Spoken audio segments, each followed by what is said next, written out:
Good evening, gearheads, and welcome to your Sunday night with Speed City. This is Jon Massengale. I'm in the studio in Austin, Texas, joined by my friend Jonathan Green and Bob Varsha from home in his home studio in Atlanta.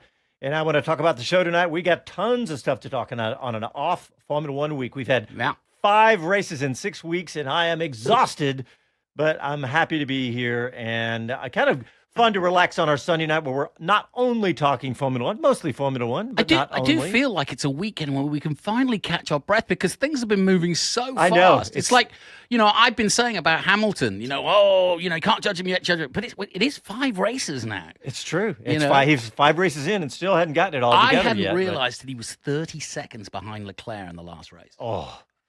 All right, well, let me run down what we got. We got Greg Rust is going to join us as a guest. He's an Australian broadcaster, buddy of Johnny Green's. Yep. And we're going to get his take on the Aussie invasion, we're calling it now, with all these Australians doing good. Well, there's so many good Aussie stories. That's right. And then we got some big news from GM and Cadillac in F1 this week. And we got another couple of news stories, FIA nominating a new deputy president, and a couple of things. We're going to talk about the news buzz, I'm going to call it, where where is Max Verstappen going if he's going to leave Red Bull buzz, and then the dirty air problem, all the breathless stories about all that. But we're going to start with kind of where we left off, really, because I want to talk about the Max Verstappen Turn 1 from last week, because we didn't really we talked about it in our post-race show on Sunday, but we didn't get into it. And now that we've had a whole week of everybody analyzing and everything, there is quite a bit to talk about. Heck yeah. And, I think probably one of the places to start is exactly where we left off, because the last few seconds of our show, we had Chris Medland, who just caught up with Christian Horner.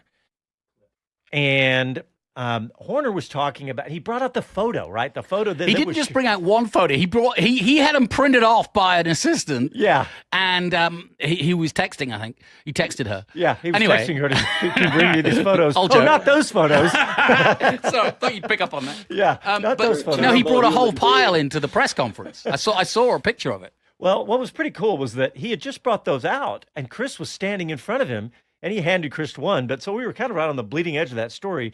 But let's just play that clip of that's probably the last minute or so of our show on post-show on Sunday, where Chris is talking to Christian Horner about this whole Turn 1 issue between Max Verstappen and Oscar Piastri. Picture of Turn 1. We are live, everyone. Sorry for the final 90 seconds of our show. Christian, what are we looking at right now? Turn 1, mate. And you say that he's ahead at this point at the apex of Oscar Piastri. I think we're obviously trying to understand, because it was so marginal from our point of view. If you look at a picture like that, then it shows that he's clearly ahead, but at the apex. Wasn't to be today. That 5 seconds was very costly in the end when we finished 2.6 behind. Stewards did say it could be 10, but that there was mitigating factors being lap 1, turn 1. But with the pace that you showed, pace was very encouraging. I mean, on the first stint we pulled away. Second stint we closed the gap to Oscar again. So yeah, I thought there was, bar that first corner, there was a lot of positives to take out of the race. And what more do you need to do to really be on that pace every race weekend, every track? We know that there's areas of the car we need to improve, but I thought, the whole team this weekend's done a very good job. Okay, well, I'll let you get off to debrief, and I'll steal a photo of that photo, and then everyone can see that on Twitter. He did. And how many people? 2 million people have seen that photo. But I'm going to go to Bob Varsha. We've been blabbing away, Jonathan. Haven't even let Bob get a word in edgewise. Sorry, Bob. But Bob, I want to ask you. Well, first of all, what's your take on the whole situation with this Turn 1? It's over and done with. But I will say this: yes, you show a picture, just an instant in time in which Max's front wheels were ahead of Oscar's front wheels. What Christian Horner did not bring with him to any debrief were the braking traces, and that was something several commentators have talked about.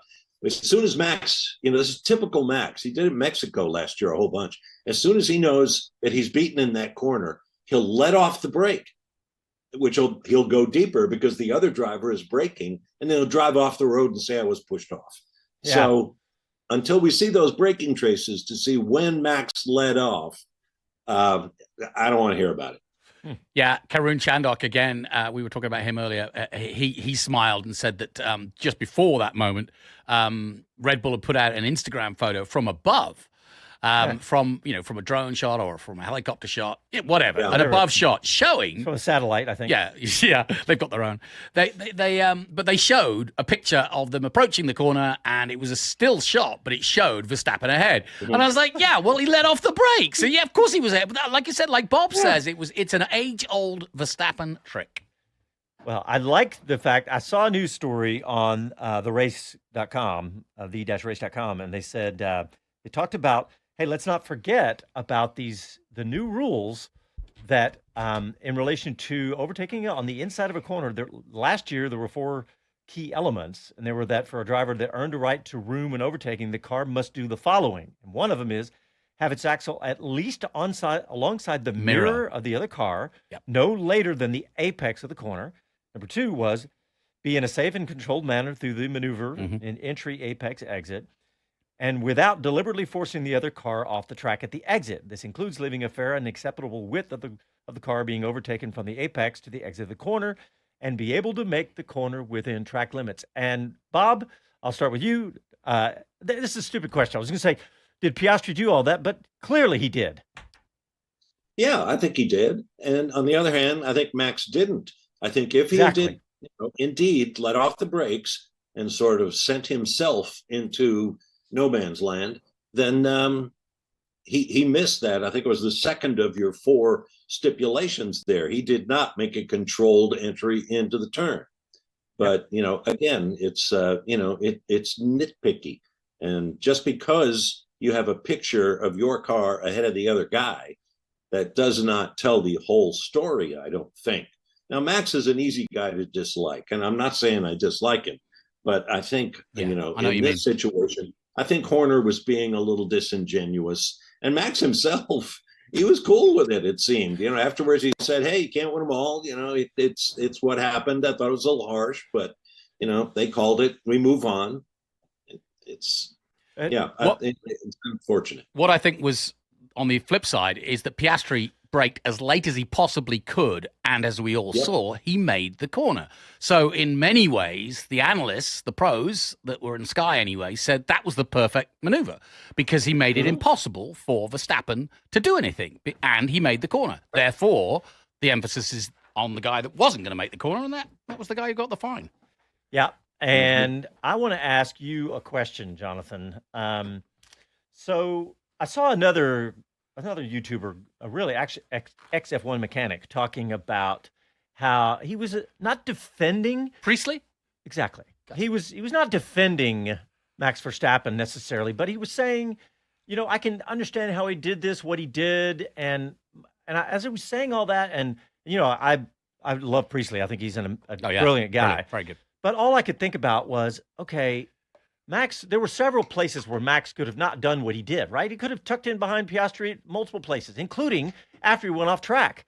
But the question... Well, that was my point last week, was that they actually, as a team, should have gone, they had 10 minutes to think about it. Yeah. And go, well, we're going to get fined here. My question is simple. Do we, with Red Bull, they're making us have these decisions made after the fact. I want to watch racing and watch the positions change on track. I don't want to hear about it either 15 minutes later or 3 minutes later, or whatever it was, or the next day sometimes. I don't want to hear about it. I want to hear about it. I want to watch it.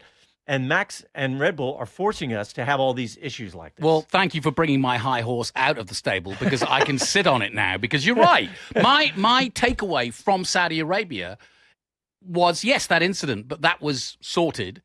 But more importantly, it was the reaction from the world champion to be petulant about, well, I don't want to say anything because if I swear, I don't want to say anything because I'll get in trouble.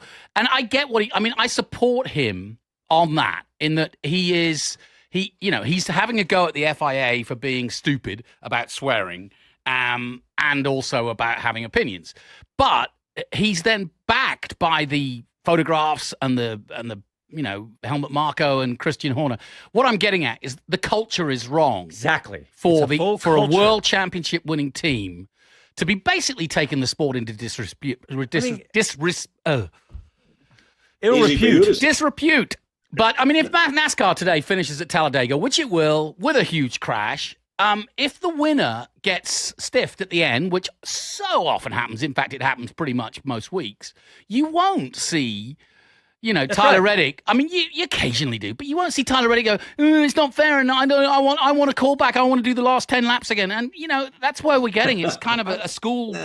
I love your just culture. Go take a swing at him. Well, here's the another thing that enters into it, and this came up well after the fact, John, was the president of the FIA, bless his heart, bless his heart, got into an animated conversation, and this is all secondhand information, with Max Verstappen. Oh, that's right. Been suing him, and they were grimacing at each other and jawing. And I think that pertains to why Max said, I can't tell you what I'm thinking because I'll get in trouble.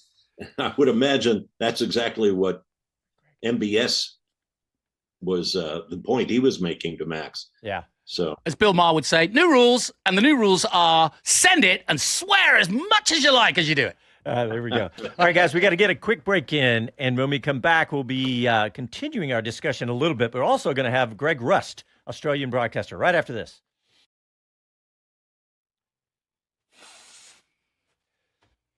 Oh, crud. I just turned off my monitor accidentally. So I think Andy P's in the YouTube. I'll go to YouTube. Hi, YouTube.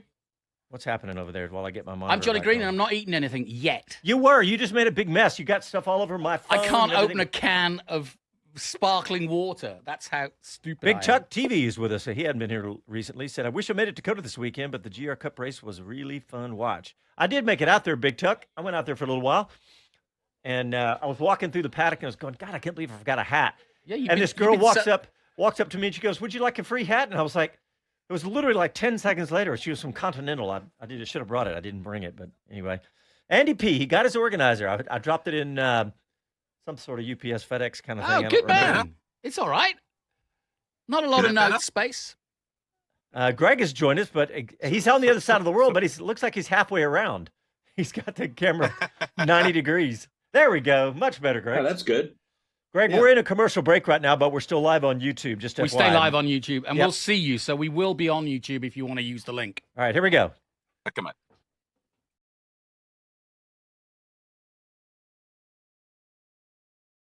Hi, this is Karun Chandok, and you're listening to Speed City. Welcome back to the fastest hour in radio, Speed City. There you go, Johnny Green. You conjured up Karun Chandok. There he is. All right, welcome back, Speed City, Sunday night with Speed City. And Jonathan, I want you to introduce our guest because you've been mates for a while, I guess. The Thruster. The Thruster. The Thruster. Yes, Greg Rust, who I had a delightful 6 weeks with and have done for several years now down in New Zealand, where he does most of his work, but he's an Aussie at heart and has, crossed the ditch many a times, but he is a motorsport man through and through and has one of the top 10 podcasts in the world of motorsport. Nice. Greg Rust's Garage. I think I've got that title right. Greg, hello, how are you? G'day, guys. How are you? It's nice to be chatting with you. Yeah, Rusty's Garage has been a passion project, JG, since about 2017, and all sorts of guests in there. And one of the most recent, which I think you guys will enjoy, was Steve Horn. I sat down at his hangar in Auckland and did a 2-part feature chat with him, and really nice to sort of only scratch the surface in some ways of his amazing career. Well, look, my favorite. Go ahead, Bob. Bob Varsha is also on the line. If you can't see him or you can see him, proper legend. I'm Bob. It's lovely to be talking with you. I've heard. I think this is our first time to do any sort of media together, but I know from lots of colleagues in motorsport broadcasting in the United States who you are, and it's a joy to be talking with you. Well, that's very kind of you. I tell you my Steve Horn story, and one of the reasons he was so popular up and down the pit lane was he built a blender with handlebars, like on a chopper motorcycle, and this thing was huge. You could put like gallons of stuff in there, and he would make a copious amount of margaritas in this incredible blender, and he would juice it, with the hand throttle. Great fun. I love it. Well, listen, we didn't get you on to talk about mixed drinks. But he needs one of those motorized bar stools to pull up to it, That's right? true. Okay, sorry, Greg, we wanted you, and we really do genuinely want to know the reaction to how Mr. Piastri is being perceived and followed in Australia. Is this guy the real deal? And how long is it since you guys have really, truly had a hope? We were talking last week. It's the first time an Australian has led the World Championship since, we think, 2010 with Ricardo, Correct. which never went to a World Championship. Actually, it was Webber. Well, Webber, sorry, Webber. okay. Webber, But yep. Is this guy the real deal? We think so. He most definitely is, and that's hard to say that, JG, without sounding too patriotic. So let's pull the Aussie national cap and flag off, if you will, and just focus on a couple of things. Firstly, your point about Mark Webber is bang on. So that was 2010, around the time of the Japanese Grand Prix, I think, and it set up an amazing back end of that championship where Mark, Sebastian Vettel and Fernando Alonso would all go into the title decider in Abu Dhabi and fight for it. It ultimately went the way of Seb Vettel. So Mark has been in that, as you know, guys, in that pressure cooker environment at Red Bull and on the tail end of tough stuff at the time. So now that Oscar, we're only, 5 rounds into a 24-round season, and now he's leading the championship, to be in that position with so long to go, and you know how good Lando was last year in Miami and places like that. So, I mean, Lando is not going to give this thing up easily. So Mark is someone that is perfect to have in your corner. And people are starting, certainly in the motorsport media, they're starting to talk about the Mark Webber effect, how much you'll be able to help Oscar. But to answer your question, I mean, I think as far back as when he was 15 or 16 years old, people in the industry were aware that he had immense talents and maybe would be good enough to be the first since Alan Jones in 1980 to be an Australian world champion. Mm-hmm. But we got a long way to go, guys, haven't we? So trying not to get too excited at the same time.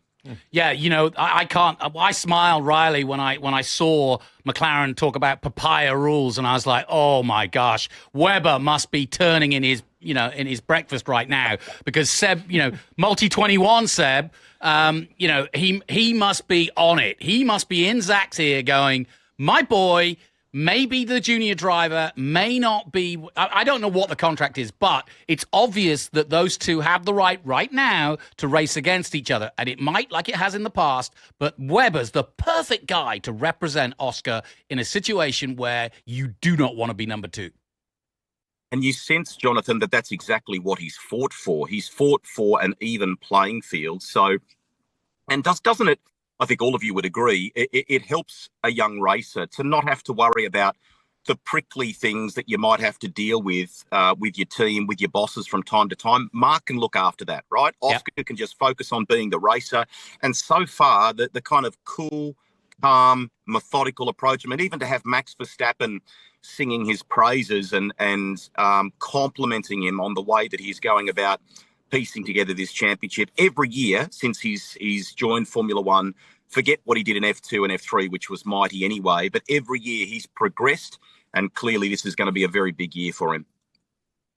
Yeah, and watching Piastri, to me, I feel like I'm watching somebody really special develop. Mm-hmm. I mean, the performance on the track, but like that turn 1 issue we were just talking about with Verstappen. I watched that replay over and over, and Piastri never made a wrong move. No. Not even a twitch of the steering wheel. It was like he's become the new Iceman, right? He's so calm and collected. He was perfect. I was looking at several of the European journalists are now calling him Ice Boy. Obviously, because Iceman was Raikkonen, but Ice Boy, because he is fresh-faced and young and all the rest of it. So he's now got the moniker of Ice Boy. And he said, he was asked about it. He goes, I wouldn't call myself that, but I'll take it. I'll take it. The thing about that Piastri that impresses me is that this is now his 3rd year in Formula One, and he keeps getting better and better. Doesn't make the same mistake twice, and he obviously thinks, and that that incident we've been talking about with Verstappen at turn 1 in Saudi Arabia is a classic example of he's learned, and he's got the confidence now to go in wheel to wheel with a 4 times consecutive world champion and hold his own. And Bob, don't you reckon that sets a real tone now? I mean, Max is so good, as you know, with in a mental game sense. Yep. To know that you can do that to a Max Verstappen and hold your ground like that, I reckon that sets a really important benchmark as we go forward here. No question. And the guy like Max Verstappen then, sees him in at the podium ceremony or sees him in the press room afterwards and compliments him on it. This guy, is worthy of competing against me if that's not going over the top. Greg, agreed. Greg, we haven't seen the best of him yet. Yeah. But my question for Greg following that, though, is Piastri and Doohan, great. But there's more coming. And I'm just amazed at the amount of young Aussies. I was watching GB3 this weekend, which is the first round of their championship, brand new car. Do you know that the Aussies are currently in the championship after 3 races, 2nd, 4th, 5th, and 6th in the championship in Britain? And there's a host here in F4 and FR in America as well. And they've been champions of F4 like Josh Day a few years ago. But this is, I'm thinking Noah Lyle's the guy in 2nd. And in fact, Nikita Johnson of America is behind him. But Patrick Huizenroder, who we both know well, got a podium this weekend and looked after by David Brabham, another famous name from Australia. So I guess my question is, what gives? How come suddenly Australia's woken up to single-seater racing?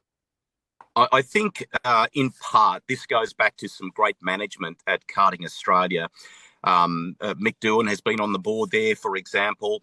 There's a fellow by the name of Kelvin O'Reilly who is the boss, and he was the boss of the Australian Super Touring or 2-litre championship in the heyday of 2-litre or BTCC style racing down under here. So I think there's been some good groundwork in karting. The next level, though, Jonathan, the next phase of open wheeler competition in Australia is probably a little bit muddied at the moment. We don't really have the progression system in Australia quite right. So I think we're seeing a lot of people like a Pat Huizenroder go and try and piece the budget together, take a punt on going overseas. And by going there earlier, maybe out of karting or while they're even still competing in karts, I think that is setting them up for the tougher European racing scene. We need exposure to that, don't we? So maybe there's an argument for not staying too long down under. Alan Jones and people like that have always said you got to get over there. You got to immerse yourself in that world, in that environment, the business as well as the tougher standard of racing, and really see if you can cut it. And I think that's probably the difference that you can even look on the other side of the ditch in New Zealand. Young Louis Sharp. He's sort of champion. He's been living in the UK basically, I think, since he was 15. Many of them, like Oscar, did the last part of their schooling in the UK and so on. So I think one thing I've learned is that the school that Oscar went to in Melbourne, I think is a not an exclusive school, but it's right up there, so to speak. And they now have, I think, a scholarship program named after Oscar that is all about championing students to go on and pursue things overseas. So if they're at school and they want, it doesn't have to necessarily be sport, I'm led to believe either. If they want to go and pursue something, the school has a scholarship program they can apply for now and maybe get support for those endeavors. Hey, Greg, I want to ask you about Jack Doohan also, because, look, we're talking about Oscar Piastri, but we got another Aussie in Formula One right now, and he's struggled a little bit, but obviously a tremendous driver. I want to get your guys' take on him.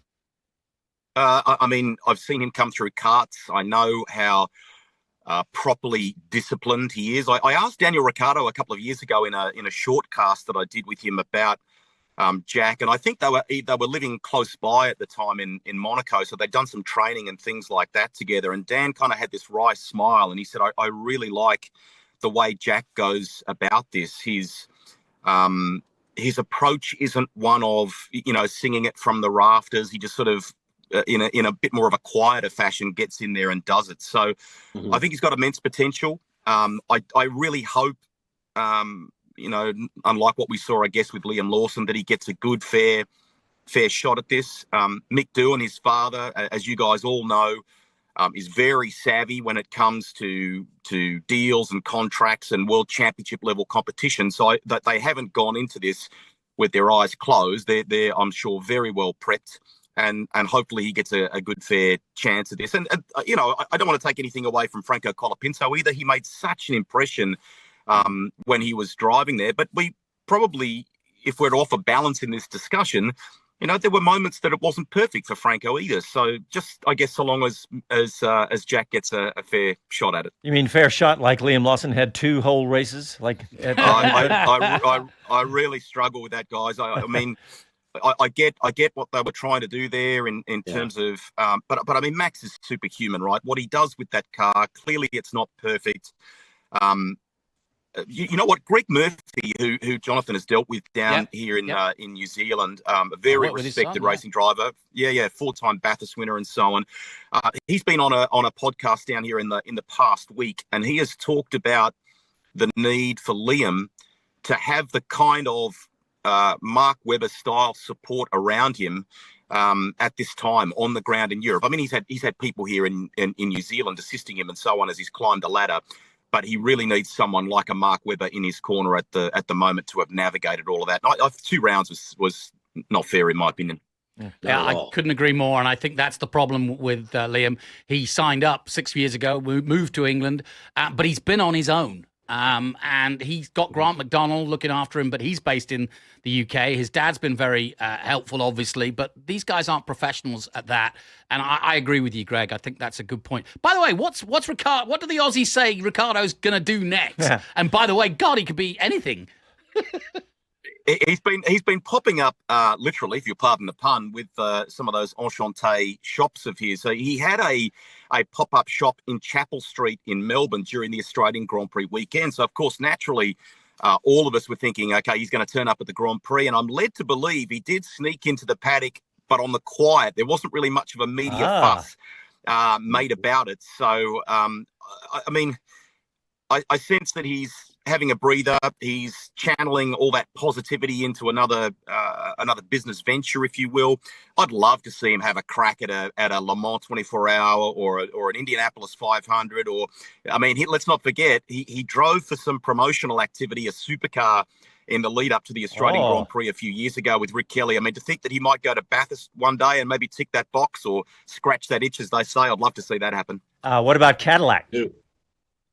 Well, I mean, there you go. I mean, the discussion will be now, obviously, Valtteri Bottas and who is, currency, I guess, around what they want to do. I mean, he'd be a huge asset. As you guys know, he's immensely popular in the United States, and he'd bring a wealth of experience to that program. So, I mean, he did that alternate commentary with Will Arnett in the States there a couple of years back too, didn't he? I'd love to see him involved in the sport. I mean, even if he were just a reserve for Cadillac, just being involved, America loves him too, thanks to Drive to Survive, and he loves America. So, if he were involved, even if it weren't in one of the 2 primary seats, I think it'd be cool. But massive asset, yeah. Hey, I want to play a clip Jonathan grabbed for us, Patrick Huizenroder, Huizenroder, because Huizenroder. Yeah, because I want to get your take on this, but we like to give these young and up and comers.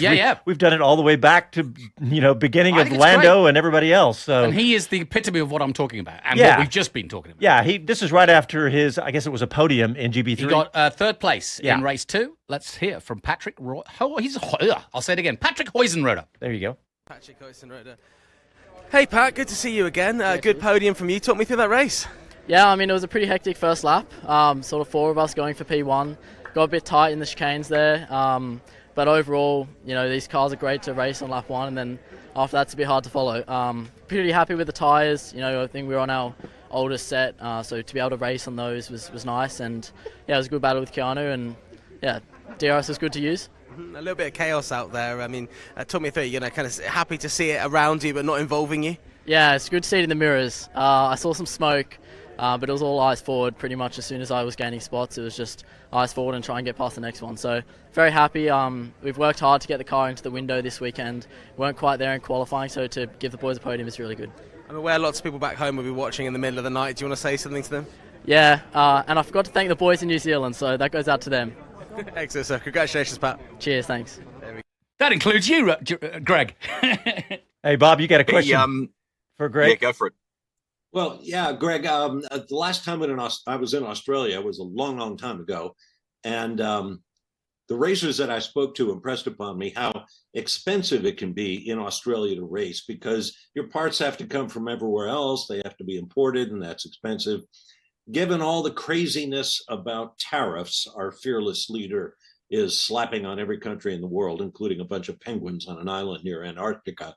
Has that whole tariff situation affected the budget process for, racing, running a racing team?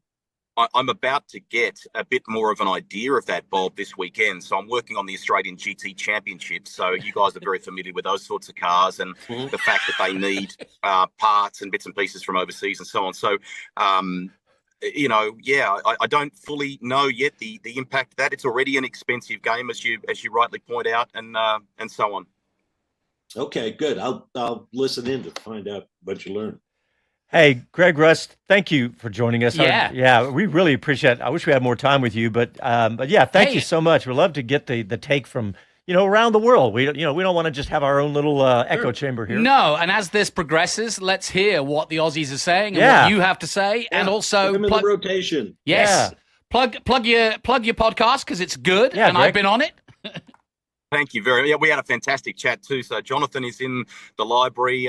Dario friend Kitty is in the library. There's all sorts, Lee Diffie and more. So yeah, just search for Rusty's Garage and all the usual places, and hope you enjoyed. And guys, I'd love to come back on for another chat at some stage. Thank you so much for having me on today. Greg, thank you very much. We really appreciate it. Cheers. Good day, mate. Have a great day. Cheers. All right, let's get a quick break in. Listen, there's Sunday Night with Speed City back after these messages. Hey, that was good. Good, yeah. Nice guy. Nice segment there. Love it. Let's Really check on nice. YouTube. Yeah. I don't know what's going on. See you guys. Thanks, Greg. Hey, yeah, Perfect, Greg. buddy. Thanks a lot, buddy. We'll see you around. Thanks. And seriously, as the season goes on, pick a point, a controversy or whatever, and we'll get your take. Yeah. Love to catch up. See you guys. Thanks Good again on for you. the kind Bye. words. Bye. All right, Doug has joined us on YouTube. He says, hello, Bob. Doug at Turner Motorsports here. Cool. He says, huge fan since the ESPN days in the 80s. Hey, Doug. Wow, Turner Motorsports. That is a outfit. That's a hell of an from outfit. the 1880s, I believe. Hey, Jonathan, Yes. would that be rustysgarage.com or .aus, or what would it be? It's just one Google away, I'll tell you. Rusty's Garage. Okay. Give it a shot. Yeah, Rusty's Garage. Garage. Yeah. No, that's a different one. There's one in Houston. Oh, here it is, Rusty's Garage Podcast. It's the second one. If you search it up, it's the second one that pops up on Google, and that's on Apple Podcasts, and there's Spotify, everything else. All right, coming back. That was a quick break.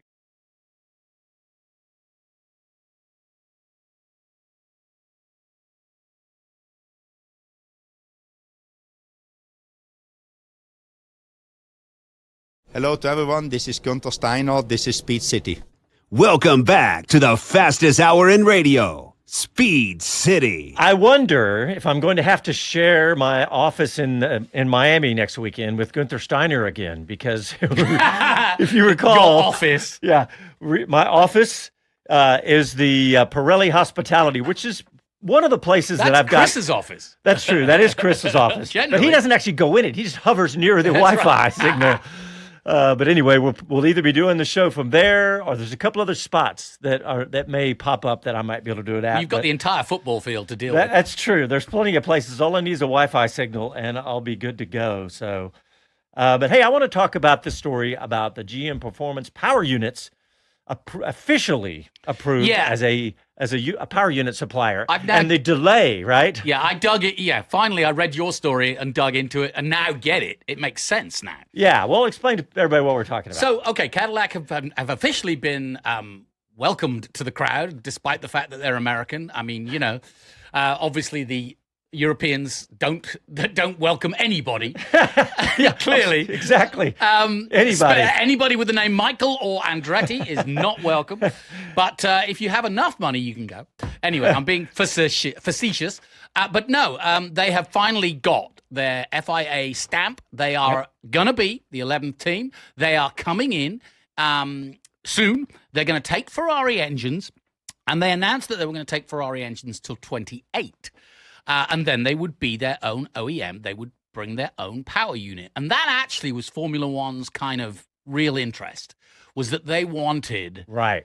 I know, they wanted the manufacturer. Full commitment. Full commitment. They didn't care whether it was Corvette or Cadillac or what. They just wanted GM. Yeah. That's what they want. They've got Ford in a partnership with Red Bull. They've got all the other manufacturers, as you know. They'd love Toyota back, but they've got GM in the form of Cadillac. Yet.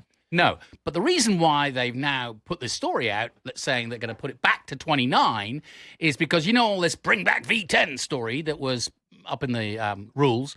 Well, there is rumor now that they could change the engines in 29 to go to a less expensive V8 engine across the board. But for now, we will stay with the rules that they've got in place. No V10s, but there will possibly be V8s. So what they didn't want to do, Cadillac, was invest from in 28 millions of dollars to prove an engine that wasn't going to be used the following year. So that makes total sense. And it clears it up because it was ambiguous before. They kept saying, we're going to use Ferrari engines for a period of time and come in towards the end of the decade, right? Yep. And so this clears it up, 2029. What were you going to say, Bob?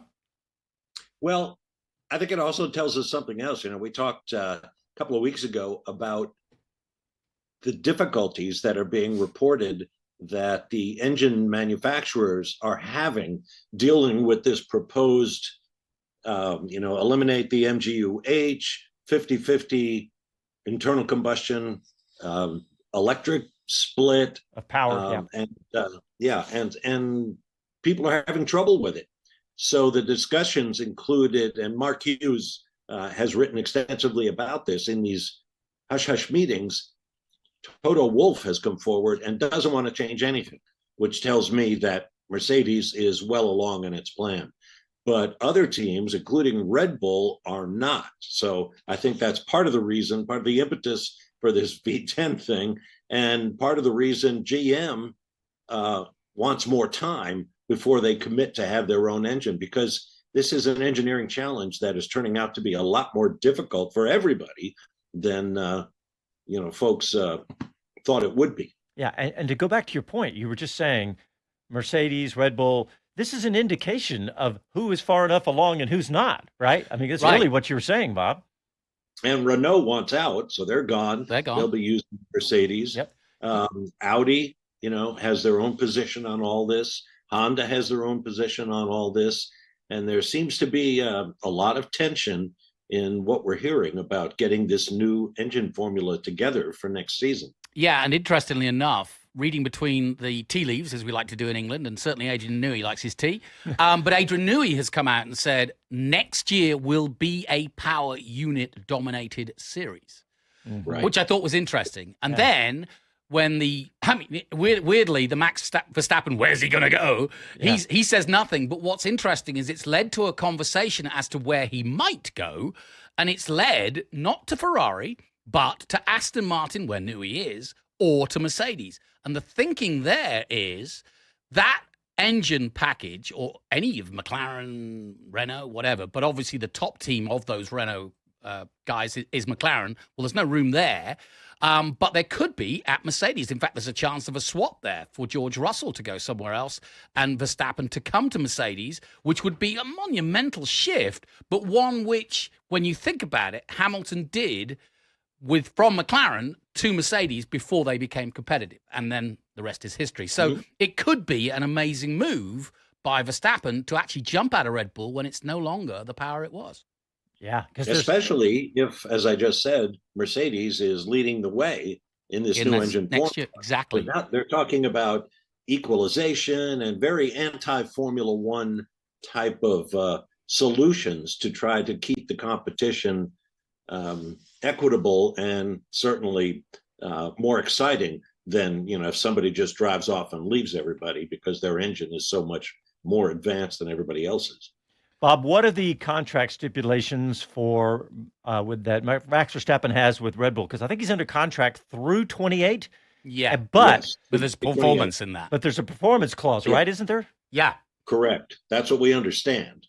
Which is that they've got to give him a winning car. Yeah, in other words, if he's not in the top two, I think it is something like that. That if he's not in the top two, then he has the right to skedaddle if he wants to. Which is amazing, because when you look at Perez, who definitely, all right, he struggled with the car, but he also is a human, and it takes human input. What if Max was not in the mood, or was fed up with Ben Suleiman, or fed up with swearing? I mean, it could also be his fault rather than the car's.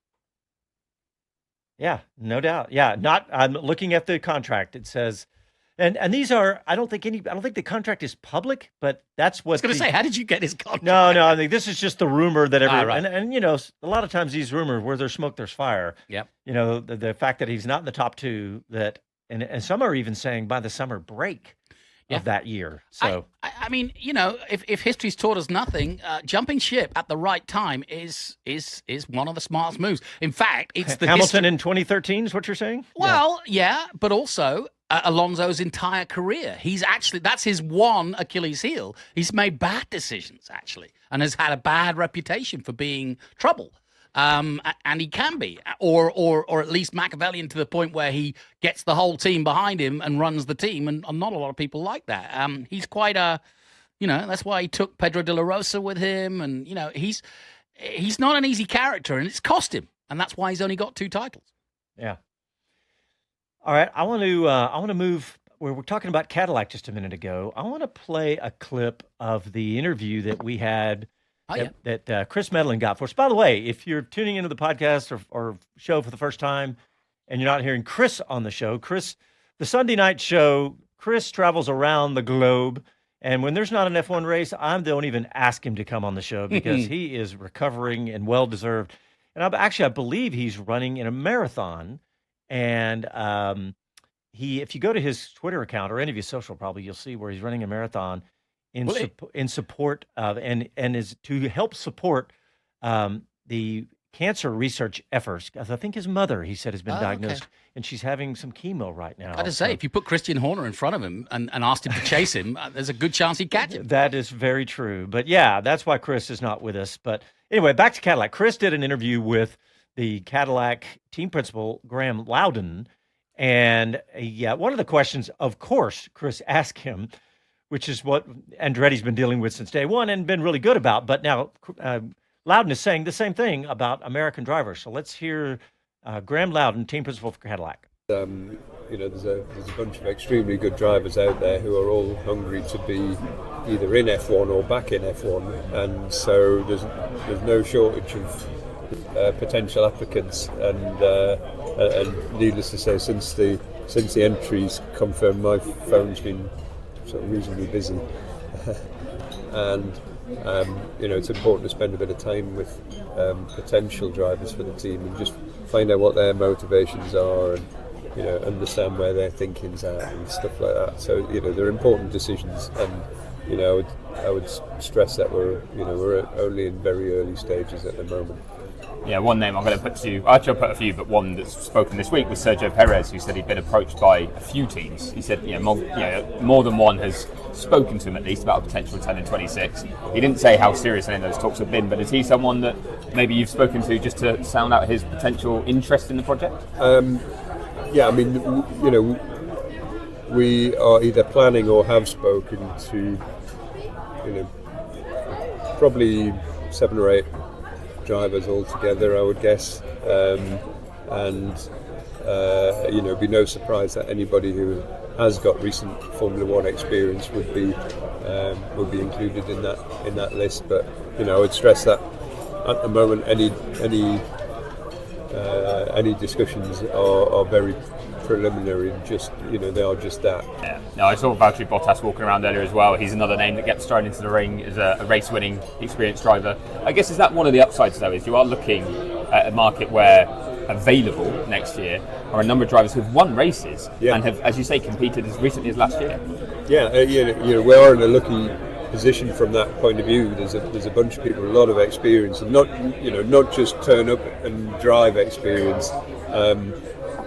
People who've been at championship winning teams or race winning or whatever, but also, you know, people who are younger who've got experience as well, so that's another angle, and also promising drivers who haven't yet had Grand Prix experience, but they have proven themselves in junior Formula. Driver lineup will be selection will be on merit.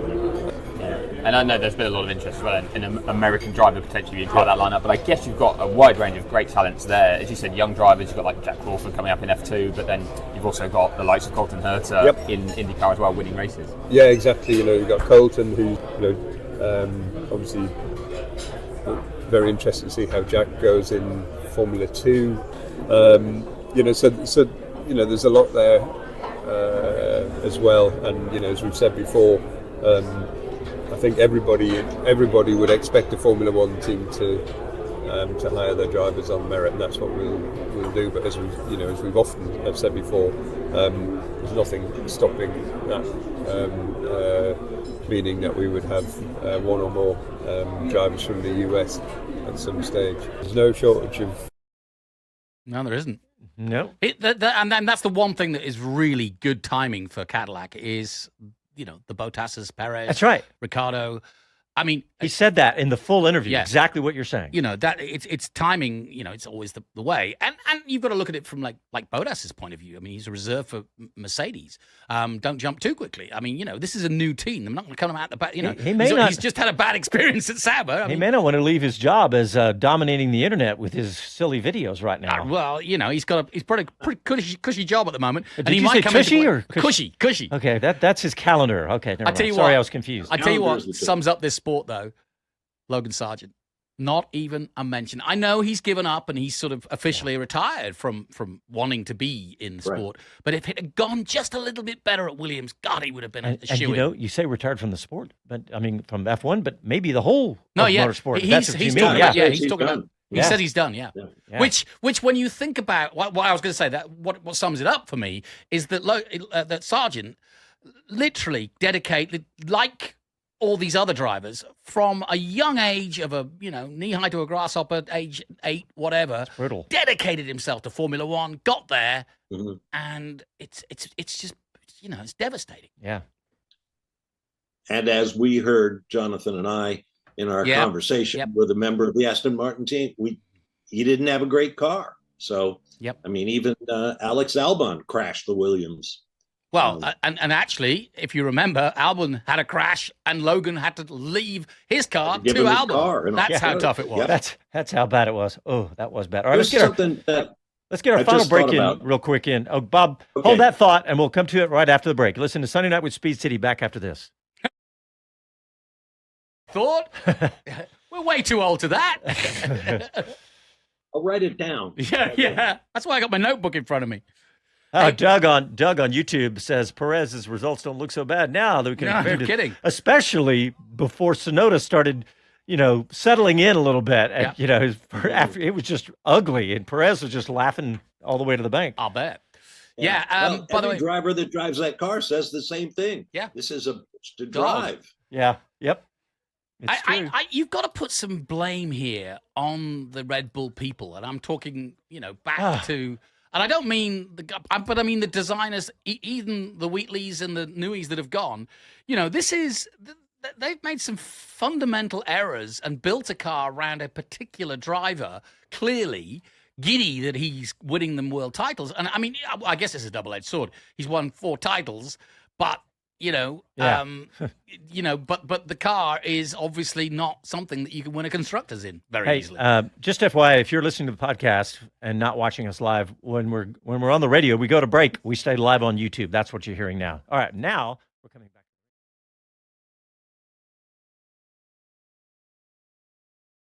Hi, this is Jay Leno from JayLenosGarage.com, and you're listening to Speed City.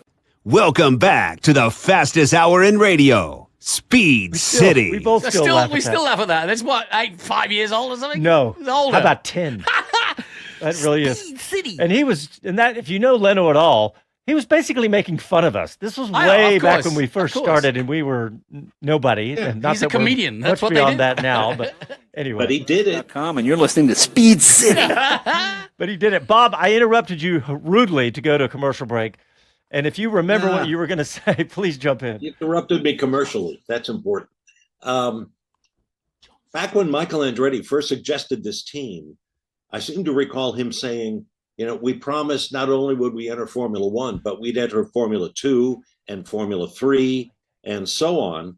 In other words, developing a competitive pipeline for young drivers and another entry in those important junior series. I wonder whatever happened to that. I've heard nothing further about whether this GM team is going to follow in those same tire tracks and compete at the junior levels for just the reason that Greg Russ was talking about. Get these kids around the world on those tracks against the competition that they're going to find and compete against on the way up. Well, Andretti had planned to do that. That was what he was going to do. I'm going to try to hunt down the GM guys down there, but honestly, I didn't. We kind of made our plans last minute, and I didn't get my request in, so I don't know if I'll get anybody from GM, but maybe Chris will because he's got more cred than I do, more street cred. But speaking of younger drivers, Jonathan, Nikita Johnson. Yeah, I want to. Obviously we have that Australian theme today, but in between all those Aussies that are second, fourth, fifth, and sixth is an American who is currently third in GB3 and 11th in Indy Next. And give it GB3 just to make sure everybody knows. GB3 is the old F3, for actually what Senna won back in the day, and so many others. Damon Hill have all been through what's called F3 in the UK. But of course, we've now got the Formula Regional FIA Series and the FIA F3. So it has gone a different way, typical Jonathan Palmer, because he's in charge of it. So Jonathan Palmer owns a bunch of tracks in the UK and owns this series, MSV. And also, they've just put in a new car. So it's very different. It also uses DRS, which I find intriguing, because it could be the way forward in all F3 to teach these kids who are genuinely serious about getting to F2 and F1 where DRS is used. Right. So it's the first time they've ever used it. That's cool. I didn't know that. Yeah, this weekend. And so I tuned in because it's on YouTube. You can watch it every week. And the races are there. But there's a kid just 16 named Nikita Johnson. He's from, don't be fooled by the name, he's from Florida. The Nikita part is actually he's a big hockey fan, and so Nikita, one of the players in Tampa, was named Nikita. But after a Tampa Bay player, that's it. He's had a couple of wins last year in GB3. He was also third in New Zealand behind Lindblad, who's now had a win in F2. So he's making a name for himself, and he and his dad are traveling around the world. They've just done Silverstone. Zandvoort's next, but they'll be back for Indy next, and so he is going to be doing some puddle hopping like nobody's business.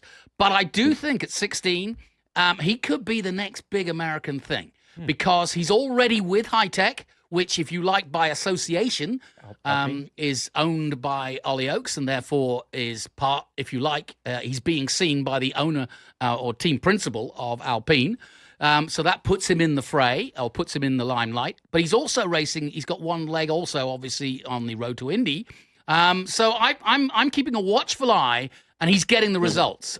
Here's what he had to say after his first experience of DRS and the new GB3 car. Past the legend, that is Mark Werrell.